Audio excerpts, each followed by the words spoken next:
let us now study the 7 crystal systems corresponding to 14 Bravais lattices. तो पहले तो हम लोग सिंपल क्यूबिक स्ट्रक्चर कैसा है ये हम लोग ने देखा। तो हमारे पास एक क्यूब होता है, उस क्यूब के हर कॉर्नर पे एक एटम होगा। तो ये हम लोग अगर 3D में विजुअलाइज करेंगे तो it will look something like this. तो मान लो हम लोग का क्यूब का ये फ्रंट फेस है, तो फ्रंट फेस पे 4 येलो एटम्स मान लो हम लोग ने अज्यूम किया। ओके, सब एटम्स एक ही तरह से होंगे, same shape same size, but for understanding purpose let us assume that the front face of the cube has 4 atoms which I am showing by this yellow color spheres, and the back side of the cube, पीछे का side cube का, उसमें हमारे पास 4 atoms होंगे उनके corners पे which I am showing by red color। तो हम लोग ये रेड कलर के जो एटम्स है ये बैक साइड ऑफ क्यूब पे रहेंगे, येलो कलर के जो एटम्स है ये फ्रंट साइड ऑफ क्यूब पे रहेंगे। तो टुगेदर जब हम लोग दोनों को जोड़ देंगे, ये हम लोग का फ्रंट साइड जो कि येलो कलर में है और रेड बैक साइड जो कि रेड कलर में है, तो this will be the cubic structure. ये सिंपल क्यूबिक स्ट्रक्चर है जिसमें हमारे पास 8 एटम्स है at each corner of the cube. 4 atoms पीछे के साइड फेस पे, 4 एटम्स फ्रंट साइड पे। So they fall all over, मतलब सब मिला के ये हमारा बन जाएगा simple cubic structure we have shown in this diagram. 8 atoms in all in 8 corners of the cube. तो it will look something like this in 3D। 3D में हम लोग देखेंगे तो ये ऐसे दिखाई देगा। तो 3D में this will be the view. तो ये हमारा सिंपल क्यूबिक स्ट्रक्चर है। अब बीसीसी में क्या होगा? तो बीसीसी में हम लोग के पास ये 4 एटम्स भी रहेंगे, ये 4 एटम्स भी रहेंगे। इन दोनों के बीच में यहाँ पे जो खाली जगह है और यहाँ पे भी जो खाली जगह है, इसमें हम लोग और एक एटम डाल देंगे। ये जो खाली जगह यहाँ पे नीचे साइड में दिख रहा है, इसके अंदर के साइड में जो खाली जगह है इधर और एक एटम डाल देंगे सेम टाइप का या अलग टाइप का। That will make it body centred cubic structure. फिर फेस सेंटर्ड में हम लोग क्या करेंगे, ये हम लोग का मान लो फ्रंट फेस, ये हम लोग का मान लो बैक फेस। तो फ्रंट फेस पे जो खाली जगह है इधर बीच में, वहां पे हम लोग एक एटम ऐसे डाल देंगे। फ्रंट फेस में जो खाली जगह है वहां पे बीच में हम लोग ऐसा एटम डाल देंगे। ये थोड़ा सा यहाँ पे ऐसा स्ट्रक्चर बन जाएगा समथिंग लाइक दिस। तो हमारा ये फेस क्यूबिक सेंटर्ड का एक फेस का डायग्राम होगा। We will have 3 atoms in contact, 3 atoms here in contact, and that will lead to face centred cubic. ऐसा हर फेस पे हम लोग करेंगे and that will be the face centred cubic structure. तो ऐसा हमारे पास सिंपल क्यूबिक स्ट्रक्चर है, बॉडी सेंटर्ड क्यूबिक स्ट्रक्चर है, फेस सेंटर्ड क्यूबिक स्ट्रक्चर है। So let us see the 7 crystal systems corresponding to 14 Bravais lattices one by one. For that we will remember this mnemonic। एक हम लोग का याद करने का तरीका है CTOMTHR। हम लोग ऐसा याद रख देंगे CTOMTHR। CTO पहले याद रखो, फिर MT, फिर HR, ऐसे हम लोग याद रख लेंगे CTOMTHR। Okay, CTO chief technology officer, MT Maharashtra times, HR human resource. तो ऐसे जो भी तुम तरीका चाहो वैसे याद कर सकते हो। CTOMTHR। C corresponds to cubic, T corresponds to tetragonal, O corresponds to orthorhombic, M corresponds to monoclinic, T corresponds to triclinic, H corresponds to hexagonal, R corresponds to rhombohedral। तो ऐसे हम लोग याद रख लेंगे all 7 crystal systems। What are the 7 crystal systems? CTOMTHR। C cubic, T tetragonal, O orthorhombic, M monoclinic, T triclinic, H hexagonal, R rhombohedral। So these are the 7 crystal systems which we need to remember by heart and in this order itself। क्यों ये order हम लोग याद करना चाह रहे हैं? तो for that let us see the crystal parameters. हमारे पास 6 क्रिस्टल पैरामीटर्स थे। इफ यू रिमेंबर, हम लोग कोई भी क्रिस्टल ले रहे थे तो वी हैड 6 क्रिस्टल पैरामीटर्स। जैसे एक क्यूब है तो लेंथ, ब्रेड्थ, हाइट, ऐसा ए बी सी 3 अल्फाबेट्स हम लोग ने यूज किया था। अगर लेंथ को ए से दिखाया है, ब्रेड्थ को बी से दिखाया है, हाइट को सी से दिखाया है, तो A B C are the sides of the rectangular parallelopiped. A B C are the parameters of the cell. उसके अलावा how much is the angle between A and B, B and C, C and A, तो alpha, beta, gamma, ऐसे हमारे angles थे। तो overall 6 parameters थे, A B C, alpha, beta, gamma. Okay, तो हम लोग सबसे पहले जो क्यूबिक है उसमें, क्यूब में तो सबको पता ही है, by the name itself we know cube means length, breadth, height, all 3 are equal and all angles are 90 degree. जैसे क्यूब हमारे पास अगर लेंगे तो क्यूब का example will be something like this. तो ये मान लो हम लोग का क्यूब जैसा होगा, थोड़ा सा length, breadth, height almost same है, तो we will consider this to be a cube and all angles are 90 degree. जो भी साइड साइड के साथ एंगल बना रहा है 90 डिग्री बना रहा है, तो दिस इज क्यूबिक स्ट्रक्चर। तो cube A B C are equal, alpha, beta, gamma all 3 are equal and equal to 90। तो ये तो याद करने में कोई मुश्किल नहीं होगा। All sides equal, all angles equal to 90 degree. Okay, अब जो क्यूबिक स्ट्रक्चर है हमारे पास, इसमें किस किस टाइप के सेल बन सकते हैं हमारे पास? क्यूबिक में 3 तरह के सेल बन सकते हैं, as I told you already. First is simple cubic, cube के हर कॉर्नर पे एक एक एटम होगा। और दूसरा है बॉडी सेंटर्ड क्यूबिक, क्यूब के हर कॉर्नर पे एटम होगा और बॉडी के सेंटर में भी एक एटम होगा। फिर third is face centred cubic, body इसमें फिर से वैसा ही होगा जैसे सिंपल क्यूबिक में होता है, हर कॉर्नर पे एक एक एटम है और हर फेस पे भी एक एक एटम है।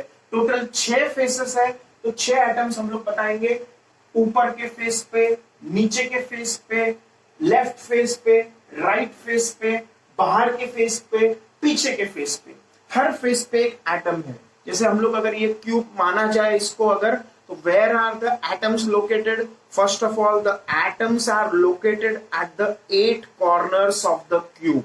Okay, secondly if this is body centred cubic, then in that case there will be a atom in the body। Body के अंदर हम लोग एक एटम रखेंगे, इसके बीच में, बीचों बीच। ओके, तो बॉडी के अंदर एक एटम होगा अगर ये बॉडी सेंटर्ड क्यूबिक है। और अगर ये फेस सेंटर्ड क्यूबिक है तो ये एटम बॉडी के अंदर नहीं होगा, ये फेस के अंदर ऐसा बीच में हम लोग घुसा के अंदर डालेंगे, जैसे मैंने बताया था थोड़ी देर पहले। तो suppose these are the 4 atoms, तो हम लोग के पास ये 4 एटम्स है मान लो, तो दीज आर द 4 एटम्स। इन चारों एटम्स को हम लोग ऐसे एक फेस बना सकते हैं। By this 4 atoms we can have a face. और इस फेस के बीच में हमारे पास खाली जगह होगा, वहां पे हम लोग हमारा बीच में एक एटम घुसा देंगे। ओके, तो this will be face centred cubic. Her face पे 6 फेसेस है, तो 6 के 6 फेस में वी विल हैव एटम्स, ऊपर के फेस पे, नीचे के फेस पे, आगे के फेस में, पीछे के फेस में, दाएं फेस में, बाएं फेस में, तो all 6 faces will have atoms in them. So this is these are the 3 types of cells in case of cubic cell. तो क्यूबिक क्रिस्टल सिस्टम में हमारे पास 3 सेल होते हैं, simple cell, simple cubic, primitive, और दूसरा है बॉडी सेंटर्ड क्यूबिक, तीसरा है face centred cubic. So this is about the cubic system. Now after this going to tetragonal system. Tetragon अगर तुम लोग ने पढ़ा रहेगा ज्योमेट्री में, tetragonal is something like this, जहां पे 2 साइड्स इक्वल है, तीसरा साइड अलग है, तो दिस इज अ टेट्रागोनल। ये हमारा टेट्रागोनल शेप है, क्योंकि देखो इसमें हर एंगल 90 है, दिस एंगल 90, दिस एंगल 90, कोई भी ले लो, हर एंगल 90 है, कहीं भी ले लो अंदर से, ये भी एंगल 90, तो all angles are 90 degree, but 2 sides are equal. ये साइड और ये साइड इक्वल है, this side and this side both are equal, the third side is different. 2 sides are equal, though that is what we have written here, A and B are equal, the third side C, length breadth are equal, height is unequal, C unequal रहेगा, और all angles are 90 degree. देखो कहीं से भी देख लो, all angles are 90 degree. So this is tetragonal structure. अब इस tetragonal structure में हमारे पास दो यूनिट सेल होंगे। One is simple. सिंपल का मतलब तो मैंने बताया तुम्हें, इस पे हर कॉर्नर में at each and every corner place a atom, so that will B simple tetragonal structure. Okay, फिर उसके अलावा दूसरा हो सकता है बॉडी सेंटर्ड। बॉडी सेंटर्ड कैसे हो गया, मैंने तुम्हें बताया पहले ही कि वापिस इसके बॉडी में मतलब अंदर, तो अंदर हम लोग एक एटम बीच में रहेगा, तो बीच में जब एटम रहेगा तो that will be body centred cubic. Corner पे भी एटम्स रहेंगे एक एक, आठों कॉर्नर पे एक एक एटम, और बॉडी के सेंटर पे भी एक atom. So this will be the structure. Corner पे 8 atoms, 8 corners 8 atoms, and body के सेंटर पे भी एक एटम होगा।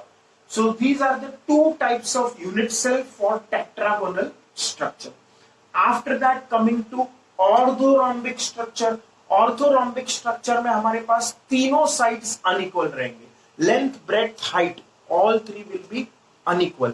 तो मान लो जैसे इसी को अगर मान लेते हैं हम लोग ने, सपोज हम लोग इसी को मान लेते हैं कि लेंथ अलग है और ब्रेड्थ अलग है, suppose we consider length breadth height all three different, तो it will be something like this. मान लो अगर ये देखो, ये थोड़ा स्क्वायर टाइप दिख रहा है, बट लेंथ ब्रेड्थ अगर अनइक्वल है, if length and breadth are unequal, तो in that case we will have length breadth and height all three as unequal, that will correspond to orthorhombic structure.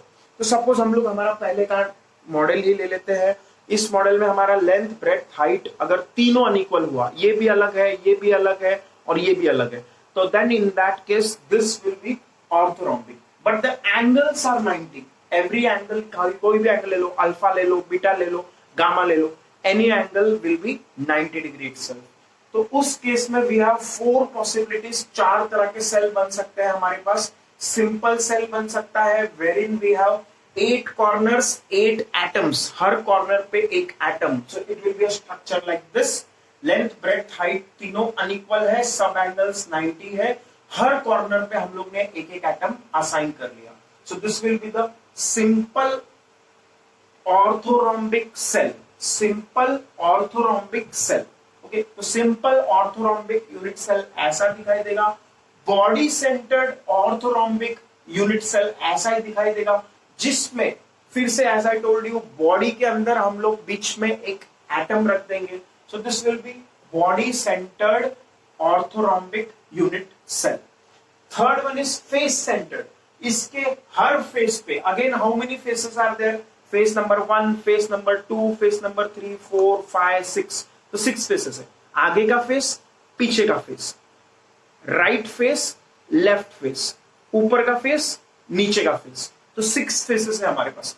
All 6 faces पे हम लोग एक एक atom रख देंगे, and all corners, all 8 corners पे भी हम लोग एक एक एटम रख देंगे। Then this will be face centred orthorhombic unit cell. Final one is end centred. End centred कैसा होगा, तो अगेन इसको हम लोग ऐसे रखे अगर, तो एंड सेंटर्ड में क्या होगा हमारे पास, तो एंड सेंटर्ड में we have again each corner, हर कॉर्नर पे हम लोग एक एक एटम रखेंगे, 8 कॉर्नर्स 8 एटम्स, एक एटम ऊपर के एंड में रहेगा, एक एटम एग्जैक्टली ऑपोजिट फेस पे रहेगा, और बीच में ये अंदर घुस के रहेगा। ये बीच में याद एक जगह बताया था, यहाँ पे ऐसे रहेगा ये। So this will be something like this, आधा बाहर आधा अंदर। So the atom will remain half above the unit cell। देखो ये अगर एटम को देखे अच्छे से, तो एटम आधा अंदर रहेगा, आधा कहां रहेगा, अंदर। आधा atom inside the unit cell, आधा atom outside the unit cell, और वैसा ही नीचे के फेस पे भी होगा, ऑपोजिट फेस पे भी होगा। So this is end centred orthorhombic unit cell. End centred orthorhombic unit cell में all 8 corners will have 8 atoms, and ऊपर के फेस पे एक एटम रखा हमने, और नीचे के फेस पे दूसरा एटम रखा। तो these are the 2 atoms in the end faces, opposite faces of the orthorhombic structure। फिर उसके बाद coming to next, monoclinic। monoclinic में हमारे पास क्या है, all sides unequal, all angles, 2 angles are 90 and the third angle is different। अब ये कैसे हो सकता है, 2 एंगल 90 हो और एक एंगल अलग हो जाए, तो it will be possible when we tilt this. थोड़ा सा इसको ऐसे दबा दिया मान लो, देखो ये पहले तो हम लोग का ऑलमोस्ट रेक्टेंगुलर पैरेललोपाइड दिख रहा है, अब इसको मैंने थोड़ा सा ऐसा दबा दिया, थोड़ा सा ऐसा टर्न कर दिया, तो उस केस में दबने के बाद क्या होगा, तो this angle, one of the angle will slightly change. If you want a better view for this, तो उसके लिए हम लोग थोड़ा और कोई देखते हैं मॉडल। तो in that case let us consider another model. तो उस केस में हम लोग देखेंगे कि this will be monoclinic structure. तो मोनोक्लिनिक स्ट्रक्चर में we have two angles 90 degree, one angle as non 90। इसको थोड़ा सा ऐसे टिल्ट करके इमेजिन करो। तो imagine if you tilt this slightly, so this angle will no longer become 90। जब हम लोग इसको ऐसे टिल्ट कर देंगे तो एक एंगल 90 से ज्यादा हो जाएगा। So that case gamma will not be equal to 90। When this right now it is 90, if I tilt it something like this, so this angle will distort from 90 degree, तो gamma angle अलग हो जाएगा। All sides unequal, two angles 90, क्योंकि जब हम लोग इसको ऐसे शिफ्ट करते हैं तो ये एंगल्स तो 90 ही रहते हैं, alpha beta will remain 90, but one of the angles will change, so gamma will change। तो उस केस में we have two possibilities, simple cubic, simple monoclinic and centered monoclinic unit cells। तो simple में as the name suggests, all 8 corners we will have 8 atoms, each atom at each corner, and end centered में we have again the same thing, we have 2 atoms on the opposite ends। एक atom इस face पे, एक atom opposite face पे, और हर एक unit cell में 8 corner पे 8 एटम्स तो है ही। ओके, तो 8 in the 8 corners we have 8 atoms, and at top face we have 1 atom, at bottom face we have another atom। So this is end centered monoclinic unit cell। Coming to next, triclinic। Triclinic में we have all sides unequal, all angles unequal, and all angles are not 90 degree। कोई भी angle 90 नहीं है। So in that case what will happen, तो ऐसा कुछ structure बनेगा हमारे पास। Suppose this is the structure. तो देखो इसमें अच्छे से अगर देखा जाए तो कोई भी एंगल 90 नहीं है कहीं भी। तो this angles, none of the angles will be 90। So if none of the angle is 90 and if none of the sides are equal, अगर सब साइड्स भी अलग अलग हो, हर एंगल भी अलग अलग हो, तो in that case it will be called as triclinic. All angles unequal, all sides unequal, all angles are not equal to 90 degree. So in that case we have only one structure possible, which is simple triclinic structure, simple triclinic unit cell। तो वो कैसा दिखाई देगा, all sides unequal, all angles unequal, none of the angle is 90 degree, neither alpha, neither beta, neither gamma is 90 degree। Okay, so in that case we have simple triclinic unit cell, simple triclinic unit cell। Okay, तो ये हम लोग का simple triclinic unit cell हो गया। फिर next hexagonal. तो hexagon तो सब लोग को बनाने आता ही है। तो suppose we make a hexagon. तो हेक्सागोन कैसा दिखाई देगा हमारा, हेक्सागोन लुक्स लाइक ऐसे, ये हेक्सागोन बन गया 6 साइड्स। फिर उसके बाद और एक हेक्सागोन बनाया हम लोग ने, और एक हेक्सागोन बनाया, फिर उसके बाद इन सब साइड्स को हम लोग ने कनेक्ट कर दिया, वी कनेक्ट द साइड्स। तो उस केस में हम लोग का जो स्ट्रक्चर बनेगा that will B hexagonal structure. तो ये हमारा हेक्सागोनल स्ट्रक्चर बन गया। अब हेक्सागोन में ये साइड और ये साइड, एडजेसेंट साइड्स कैसे होते हैं, इक्वल। तो ये ए है, ये ए है, बोथ आर इक्वल, लेकिन हाइट रहेगा वो अलग रहेगा, लेट अस से सी। तो दो साइड्स इक्वल है और ये तीसरा जो हाइट है वो अलग रहेगा। Normally generally height will be different. तो उस केस में ये एंगल कितना आएगा हेक्सागोन में, 120 डिग्री। अब ये नीचे का हेक्सागोन का जो नीचे का सरफेस है, हेक्सागोन का जो नीचे का सरफेस रहेगा, suppose this is a hexagon, supposedly this is a hexagon. तो ये मेरा हेक्सागोन है, इस पे मैंने ये सरफेस रखा, तो ये एंगल तो 90 रहेगा, angle with the ground will be 90 degree. तो हेक्सागोन में नीचे का जो ये एंगल रहेगा, this angle with the ground, angle with the base of the hexagon, this will be 90 degree itself. तो इसीलिए हम लोग ने क्या लिखा है, alpha beta they are 90, gamma angle is 120 degree. Gamma is the angle on the top face, hexagon में जो एंगल है वो 120 डिग्री, बॉटम फेस में भी जो एंगल है वो 120 डिग्री है। लेकिन ये जो साइड है, ये बेस के साथ जो एंगल बनाएगा वो 90 होगा, ये जो हाइट है वो टॉप फेस के साथ जो एंगल बनाएगा वो भी 90 होगा। इसीलिए अल्फा बीटा 90 है, गामा 120 है, अलग एंगल। ओके, तो ये हम लोग का हेक्सागोन में एक ही स्ट्रक्चर पॉसिबल है, हेक्सागोन में हमारे पास ऊपर फेस पे 6 एटम्स रहेंगे, we will have 6 atoms on the hexagon, and उसके फेस के सेंटर पे भी एक एटम रहेगा, फेस के सेंटर पे भी एक एटम है, फेस के कॉर्नर्स पे भी एक एटम है।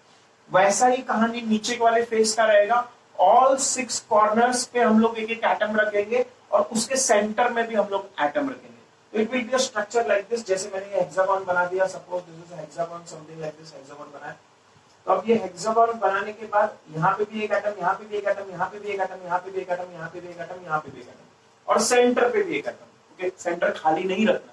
तो ये ऊपर के फेस का स्टोरी होगा, same story for lower face, and that will be the unit cell corresponding to hexagonal simple unit cell. Okay. Finally, rhombohedral. Rhombohedral में हमारे पास क्या है? All sides are equal. All sides are equal. अब ये कैसे होगा? तो something like this. ये साइड और ये साइड इक्वल है। तो सपोज ये A है, ये B है, A B दोनों इक्वल है, और ये C जो है वो भी इक्वल है। अगर A B C तीनों इक्वल है, ये साइड इक्वल, ये साइड इक्वल, ये side equal, all 3 sides equal, and all 3 angles also equal, alpha beta gamma तीनों ही इक्वल होना चाहिए, लेकिन कोई भी एंगल 90 नहीं होना चाहिए। तो in that case the structure which we will have is rhombohedral structure, all sides equal, all angles equal, so that is a rhombohedral simple unit cell. अभी हम लोग याद कैसे करेंगे? How do will remember all this? तो देखो, remember करने का आसान सा तरीका है, हम लोग एक एक पैरामीटर चेंज करते जाएंगे। तो we have in all 6 parameters, A B C alpha beta gamma. Okay, तो क्यूबिक में तो हमें पता ही है ए बी सी तीनों इक्वल होता है, एंगल्स भी हमें पता ही है अल्फा बीटा गामा इक्वल होता है, 90 होता है। तो cubic is something like this, all angles equal, all sides equal, and all angles are equal to 90 degree. तो क्यूबिक में तो कुछ याद करने वाला है ही नहीं। फिर हम लोग एक एक पैरामीटर चेंज करते जाएंगे। तो एबीसी यहाँ तीनों इक्वल है, तो अब हम लोग एबीसी में से एक क्वांटिटी को अलग कर देंगे, फिर हमारा टेट्रागोनल बन जाएगा। फिर टेट्रागोनल के बाद ऑर्थोरोम्बिक में क्या होगा? तो ऑर्थोरोम्बिक में हम लोग ने यहाँ पे टेट्रागोनल में सी को अलग किया था, तो अभी ए बी सी तीनों को अलग अलग कर दो। ओके, तो that will give us our orthorhombic structure. फिर उसके बाद अभी तीनों साइड्स अनइक्वल हो गए, तो अब हम लोग एंगल्स के साथ अलग अलग करना चालू करेंगे, एंगल्स को अलग करना चालू करेंगे। तो मोनोक्लिनिक में तीनों साइड्स तो अनइक्वल है ही, लेकिन एक एंगल गामा अलग कर दिया हमने। ओके, तो मोनोक्लिनिक का आ गया। फिर ट्राइक्लिनिक में हम लोग अब अल्फा बीटा गामा तीनों को ही अलग कर देंगे। जैसे हम लोग ने पहले एक साइड को अलग किया, फिर तीनों ही साइड अलग हो गए। दोनों साइड अलग करना मतलब तीनों साइड अलग हो गए। तो ए बी सी तीनों अनइक्वल, अल्फा बीटा गामा तीनों unequal, and none of the angle is 90 degree. तो that will give us triclinic. अब उसके बाद याद करने का जरूरत ही नहीं है, हेक्सागोन बनाना तो आता ही है। हेक्सागोनल स्ट्रक्चर में ऊपर एक हेक्सागोन, नीचे एक हेक्सागोन, साइड्स को ज्वाइन कर दो, कॉर्नर्स को ज्वाइन कर दो, and make the sides. That will give you hexagonal structure. अब हेक्सागोन में जो एंगल है ऊपर के फेस पे, नीचे के फेस में, वो 120 रहेगा, और जो नीचे का फेस है, ऊपर का फेस है, वो हाइट के साथ 90 डिग्री बनाएगा। तो 2 angles 90 degree and one of the angle 120 degree. And hexagon में the adjacent sides are equal. Adjacent sides equal है, ये साइड, ये साइड, ये साइड इक्वल है, तो इसीलिए हम लोग ने ए और बी को इक्वल लिया, लेकिन हाइट जो है वो अलग रहेगा, सी। तो याद करने का जरूरत ही नहीं है। Then rhombohedral. रोम्बोहेड्रल हमें याद आएगा रोम्बस से। रोम्बस और स्क्वायर में क्या फर्क होता है? वो फर्क वैसा ही होता है जैसे यहाँ पे this is a square. Rhombus में कैसा होता है? Rhombus is slightly tilted square. एक स्क्वायर को हम लोग टिल्ट कर दे तो हमारा रोम्बस बन जाएगा। सो it will be something like this. तो यार स्क्वायर है फिलहाल हमारे पास स्क्वायर, इसको अगर थोड़ा सा ऐसा दबा दिया तो this will become a rhombus. तो रोम्बस में साइड्स इक्वल होता है, एंगल्स इक्वल होता है। तो वैसे ही 3D में रोम्बोहेड्रल शेप में भी साइड्स इक्वल होगा, A B C all 3 sides equal, and alpha beta gamma all angles also equal. लेकिन रोम्बस में हम लोग के पास 90 डिग्री एंगल नहीं होता है। स्क्वायर में 90 होता है, रोम्बस में 90 नहीं होता है। रोम्बस थोड़ा सा टिल्टेड रहता है, तो इसीलिए यहाँ पे alpha beta gamma angle equal तो है, but none of them is 90 degree. So that will give us our rhombohedral unit cell. And in all we have 14 Bravais lattices due to 7 crystal systems. क्यों? देखो 7 crystal system है हमारे पास, cubic, tetragonal, orthorhombic, monoclinic, triclinic, hexagonal, rhombohedral. 7 हो गए।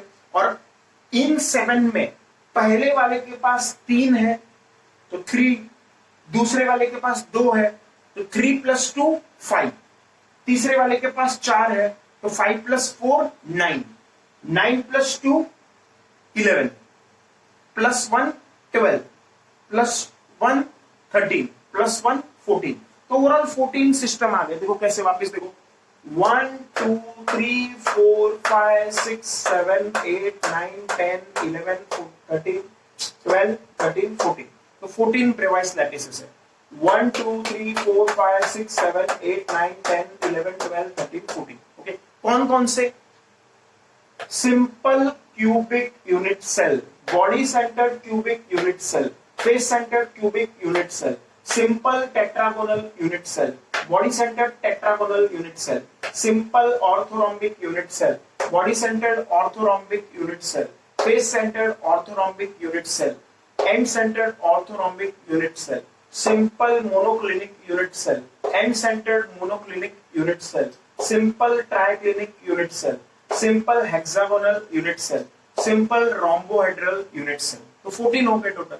और इन 14 के diagrams भी हम लोग देख लेते हैं। 1 2 3 4 5 6 7 8 9 10 11 12 13 14। तो all 14 we discussed. In each of the diagram her corner पे एक एटम होता ही है। एंड सेंटर्ड में ऑपोजिट साइड्स फेसेस में एक एटम होगा। बॉडी सेंटर्ड में बॉडी के अंदर एक एटम बीच में होगा with the corner atoms. Corner atoms तो हमेशा हर स्ट्रक्चर में रहेंगे, हर यूनिट सेल में रहेंगे, but with the corner atoms we will have a extra atom at the body centre. And face centre में along with the corner atoms, it at each and every face we will have a atom जिसका आधा part अंदर होगा, आधा part unit cell के अंदर, आधा part unit cell के बाहर। So we will see how much proportion of the atoms is inside the unit cell in each of this simple cubic, body centered and face centered and hexagonal in our later sections.